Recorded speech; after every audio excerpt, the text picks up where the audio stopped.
Each holiday season, my small town local public library puts on the most beautiful display of Christmas decor, and there's this one that stands apart from the others, and it's a Christmas tree. It stands tall, floor to ceiling, full of ornaments and beautiful decor and twinkling lights. However, you see, each ornament has a different face on each ornament of a victim of homicide.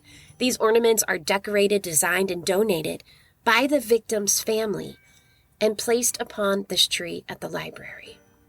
And this is how the homicide tree was born. Hi, I'm Jules Thorpe, and I'm an investigative podcaster who invited some of her other podcasting friends to participate in the first ever Podcasters Give Back Limited True Crime series. Every single penny raised will go back to the nonprofit victim advocacy group Shores of Strength. Thank you for being here, for pausing, for taking in each case, and for helping us bring awareness to those who should be home this holiday season. It's time to place an ornament upon the homicide tree, one case at a time. Let's go.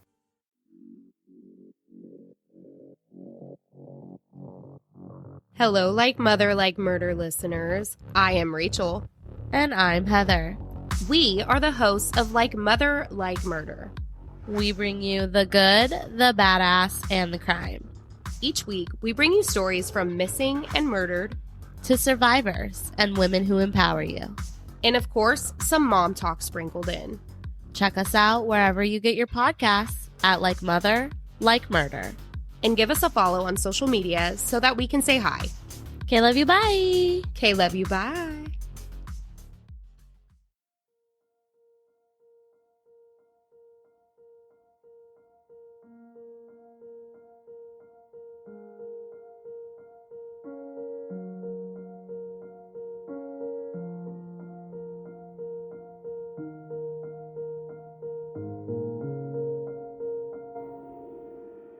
Hello, everyone. We are the hosts of Like Mother, Like Murder, a true crime podcast that focuses primarily on mom-related crimes, missing moms, murdered moms, survivors, and more. I am Rachel. And I am Heather. And today, Rachel will be sharing a case of a 35-year-old mother of 5 who went missing 9 years ago. And still, to this day, we are lacking answers, a conviction, and Crystal Rogers herself. This holiday season, a mother of 5 will not be home to embrace her children and celebrate with her family. This will actually be the 9th holiday season to come and go since her disappearance. We know she was last seen July 3rd, 2015. We know her community has sought answers for years. We know her children and family have had to mourn the emptiness from not having their mother, daughter, sister, and deal with the fact that although arrests have began to be made, there's still so many unanswered questions, and the biggest one is, where is Crystal Rogers? Bardstown, Kentucky is known as the bourbon capital of the world. It's located in Nelson County and right off of the Bluegrass Parkway. It's a small, beautiful historic town with a population of just under 14,000. As you drive through Bardstown, you take in homes with wraparound porches, large distilleries, and rolling hills with cows and horses for miles. Bardstown was voted the most beautiful small town in America in 2012. It's home to the My Old Kentucky Home State Park. It's home to the Bourbon Trail that people travel for miles to come and do the tour, and it was home to a young mother, Crystal Rogers. She was raised in Bardstown. She was raising her children in Bardstown, and then she disappeared from Bardstown. This sounds like such a beautiful place, somewhere where people would want to go and visit, but also somewhere that people would want to settle down and start a life. So sad knowing this mom disappeared and that we still have no answers. You're right. It truly is. But before we get into all of that, all of those details, we need to go back and talk about who Crystal was. Crystal was born April 4th, 1980, to her parents, Tommy and Sherry Ballard. She was the oldest of her siblings, and she loved her family. Growing up, she was full of life, could make friends easily, but was also a bit shy. She had a very down-to-earth way about her, and she loved kids. especially her own. Crystal became a mom in the early 2000s, and anyone who knew Crystal knew how much motherhood was her life. At the time of Crystal's disappearance, she was a mother of 5, her oldest daughter being 14 years old and her youngest son being only 2. In July of 2015, Crystal was in a relationship with a man named Brooks Hauk. They had been dating for a few years at this time, and he is the father of Crystal's youngest son. Crystal and Brooks were living together with their son, and Crystal's 4 other children would split their time between their mother's house and their father's. July 3rd, 2015 was a Wednesday, and this is the last day that anyone had any known contact with Crystal Rogers. As I go through the disappearance and fill you in on all of the details that we have as of now, please understand that this was 9 years ago. More has came out, and there have been pieces that we've been able to fill in to the timeline. So as I go through, I'll be giving the information the best I can to take you back in time throughout the day she went missing, through the investigation, and years later when arrests finally began. But let me be clear, Crystal Rogers is still missing. Although there have been arrests and court dates, certain trials have not been had. So there is still more to come when it comes to finding answers to what happened on that day, locking up anyone who took part in her disappearance, as well as finding Crystal herself. Okay, so take me back. Let's start at the beginning. Tell me what we know about what happened when she went missing. According to Brooks, on July 3rd, Brooks took Crystal and their son to his grandmother's property in Bardstown to feed the cows. This was an evening outing, and it was something that was confusing right from the moment it was brought up because that July evening, it was raining. The day had been overcast and had thunderstorms throughout. And then to not only go out late at night in the rain, but to take a 2-year-old just makes you think. Brooks says after that they went home, they all got in bed together, and that he fell asleep while Crystal stayed up playing on her phone. The next morning, he woke up to find his son in bed alongside him, but Crystal wasn't there.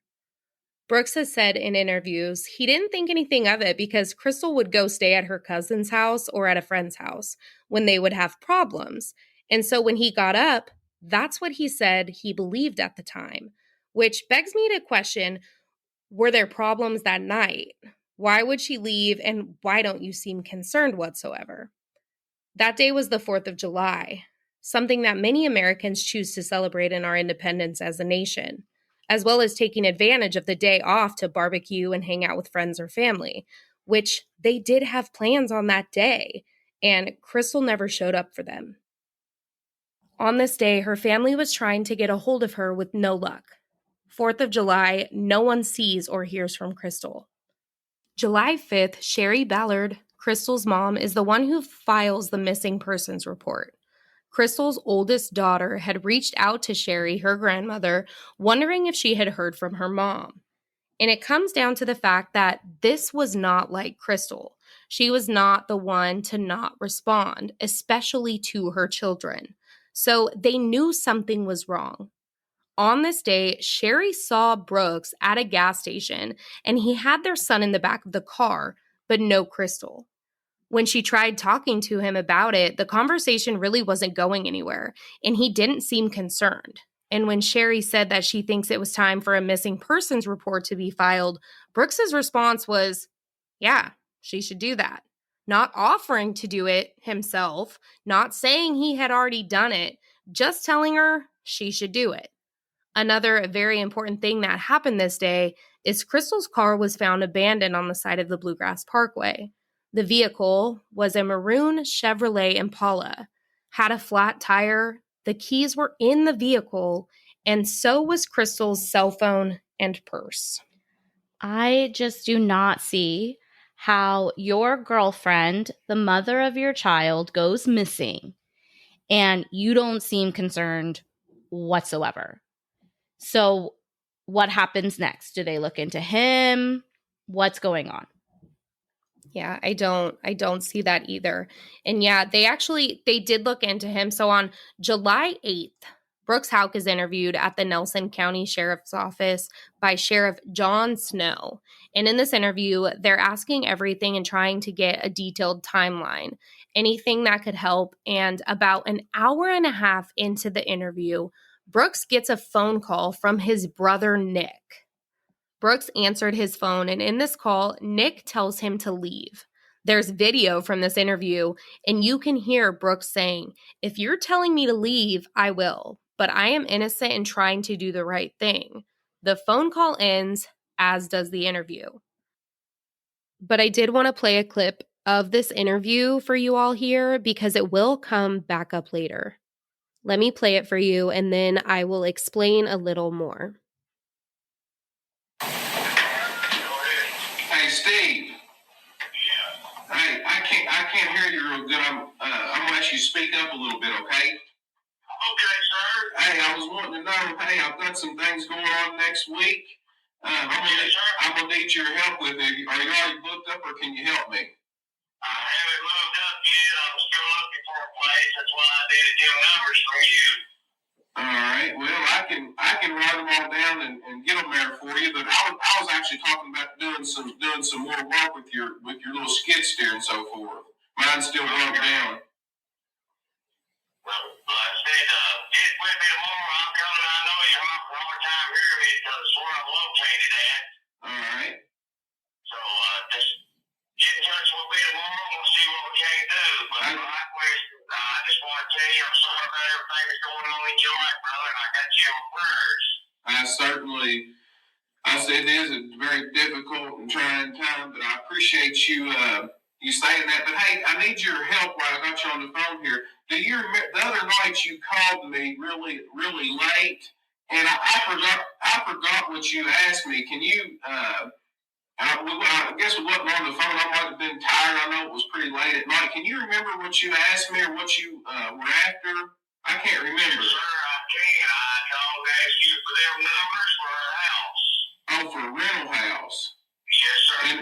And what did I forgot? What did I tell you? You told me that you would call.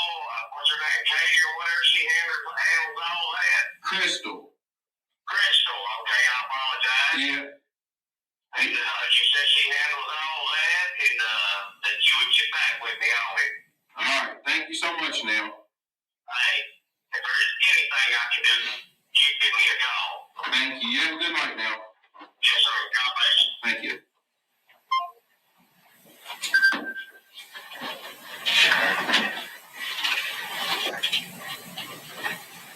Okay. So that begs a question in my mind. All right. If she's in the truck next to you when he called, why would you need to call her about getting numbers for rental? Because being that late at night, we're headed to the house. I just wouldn't. She was not going to deal with stuff that late. I might even look at the phone to see who it was calling me. I'm sure I just answered it. The reason this call was made in the first place is because from Brooks's call log on his phone, he had a call with Steve Lawson. So in the interview, he pretty much says he doesn't remember what the call was about. He calls him up right then and there, and in my opinion, it seems very rehearsed. Very, if I call you someday and ask you about what happened that night, this is what you need to say. But when the officer asks Brooks, why would you have to call her if she was sitting right next to you? That's a question that stuck with me from the second I heard this phone call. And the person on the end of this line is also currently awaiting trial for his connection in Crystal's disappearance. Okay, so I have so many questions already, and I know you'll be getting into it, but what about the other call from his brother? Was he trying to help? Okay, yeah, back to that phone call. The brother who made the phone call is Nick Houck, who actually was a police officer with the Bardstown Police Department at this time. The phone call telling Brooks to leave is considered interfering with the investigation. Absolutely. And after that, and a failed polygraph test on Nick's end, Nick Houck was fired from the Bardstown Police Department. On this day, October 16th, one of the Nelson County sheriffs, Ed Mattingly says, I would label Brooks Houck a suspect and that he believed Rogers was dead. This was the first time that a statement was made in reference to her no longer being here and looking at this as more than just a disappearance. Wow. Okay. Well, we know, because you mentioned it earlier, that Crystal is still missing. But why would the officer make a statement like this? Is there evidence to prove that she may no longer be with us? So you never want to think this way or believe there's not a chance that your child or your mother may not be able to come home to you. But yes, there is. And arrests have been made, multiple actually. One of them being Brooks Houck, her boyfriend at the time. He was arrested in 2023 and charged with murder and tampering with physical evidence.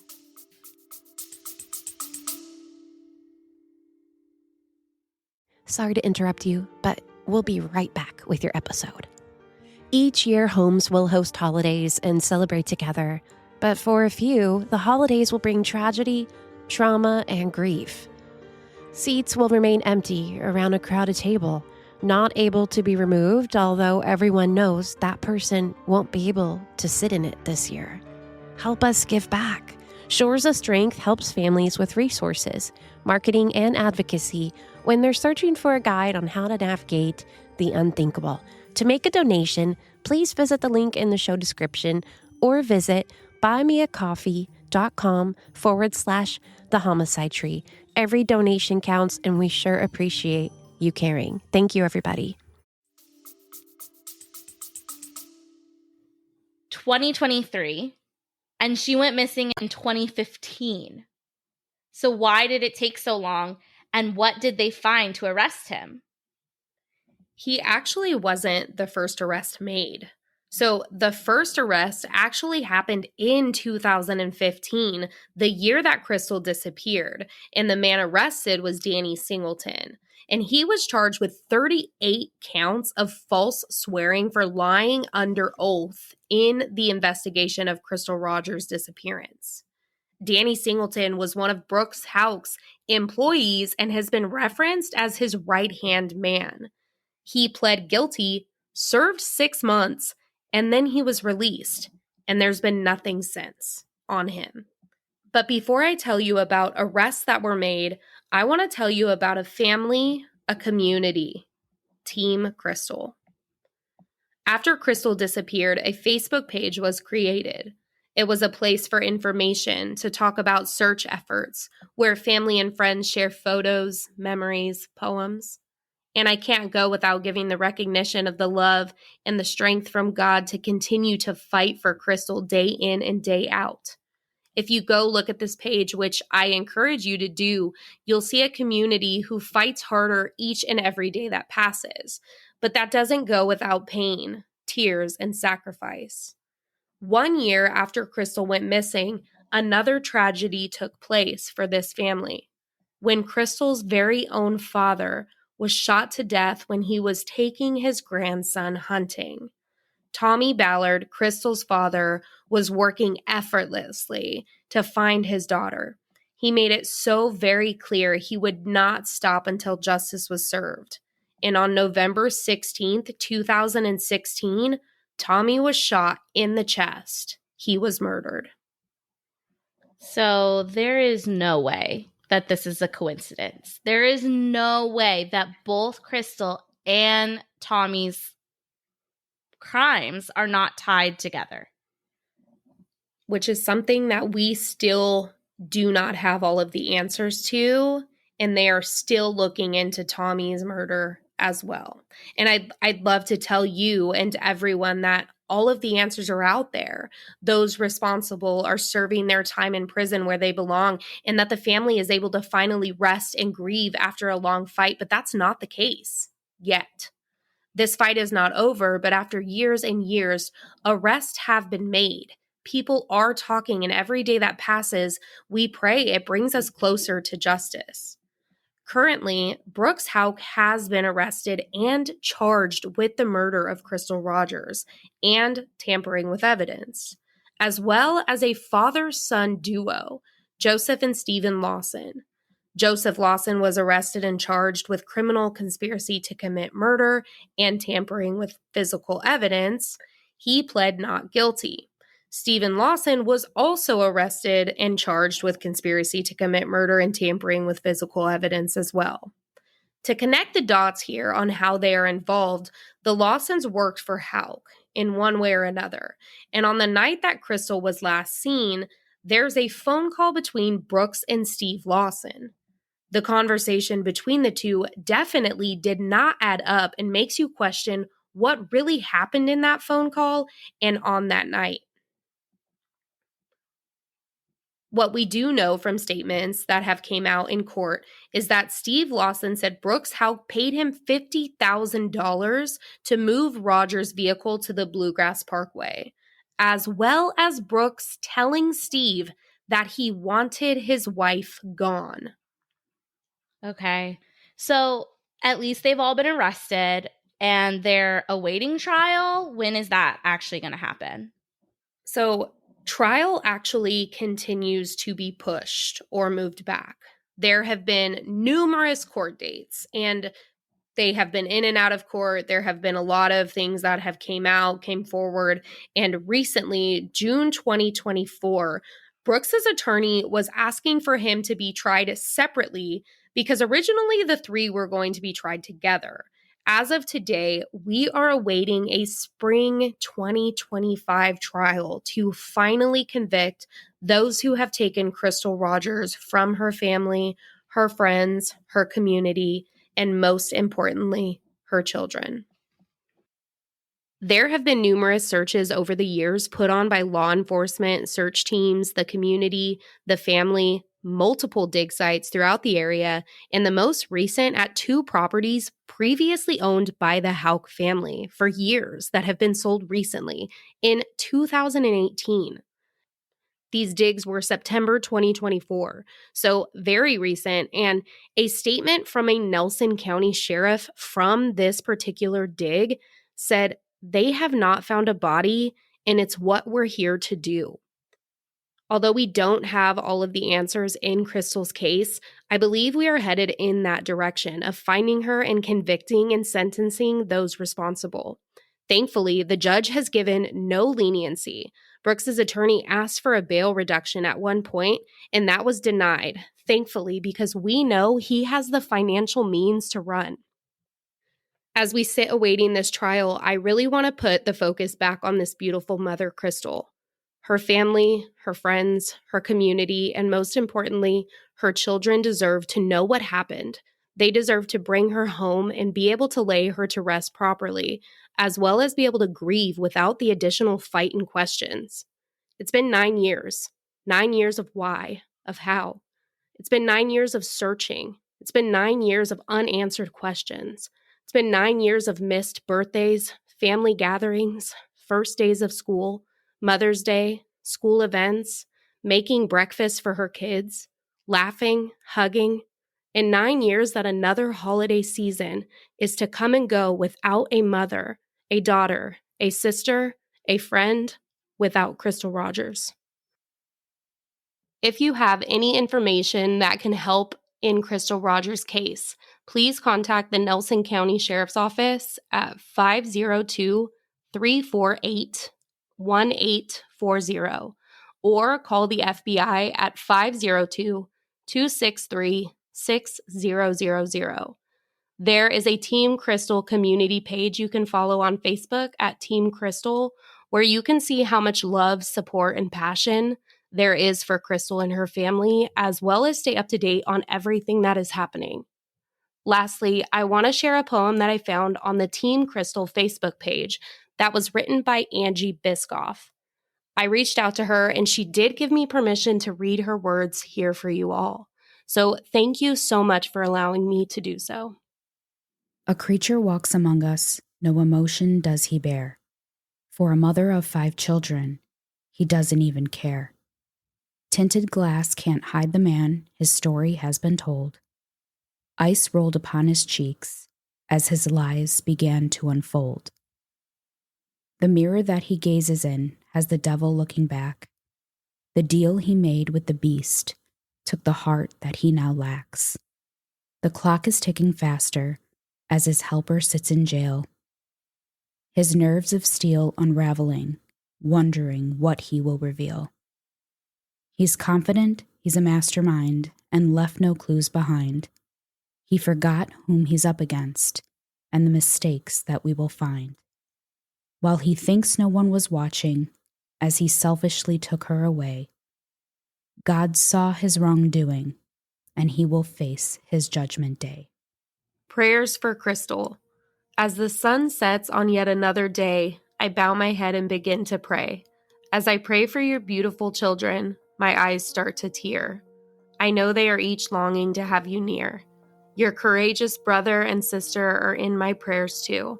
I can only imagine how much they must miss you. As my prayer continues, your wonderful parents are on my heart. Oh, how their world has been torn apart. I pray next for the searchers who continue to lend their spare time. Hope sustains them as they turn every rock, make every climb. I pray for every stranger that your story will touch. Like many, I myself was just such. As I end my prayer, I ask God to comfort your family and every friend. I close my prayer in Jesus' name, amen. God will make the answers known, not on our time, but in his own. I will continue in the search to bring you home, behind your family, standing strong. Tabitha Pyle.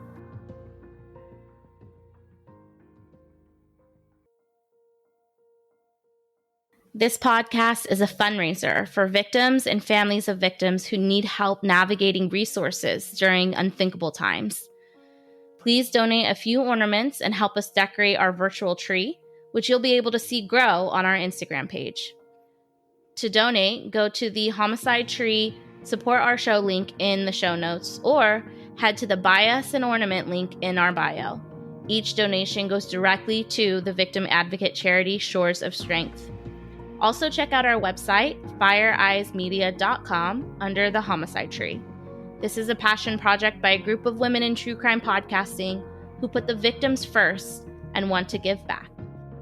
Lord, guide us every hour. Every second counts. No walk is too long to bring you home. You're wanted, you're loved, and you deserve to be here.